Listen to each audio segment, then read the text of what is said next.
I talk a lot about ROI and the potential income you can get.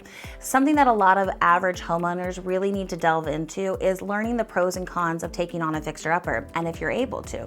There is an immense reward with taking on one of these projects, both financially and emotionally, but it is not for everyone, and you really need to make sure that you have the ability to take on such a large project.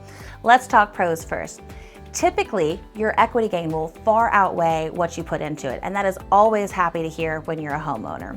The other big thing is if it's a distressed property or a stale property, you can also usually get it at a much lower price or get a better deal on it, which means again, you're starting your net much lower.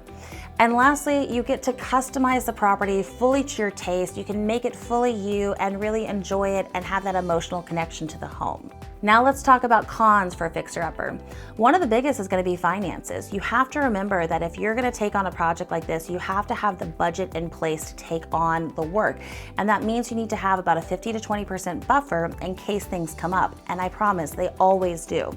But you also need to think about other items. Do you have the time to take on a project like this? Do you have the mental and emotional ability to take on a project like this? These are not short projects. And let's say you have kids or pets or families living with you.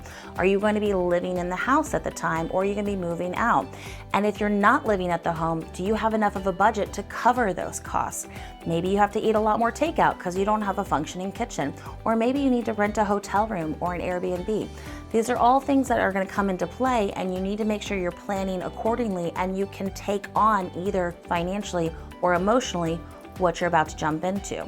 All this to say, let's talk. Reach out to me anytime. Let's talk about what your fixer-upper dreams are and find a solution, because I promise you, even though it can be a lot to take on, it's really worth it, but only if you're fully prepared.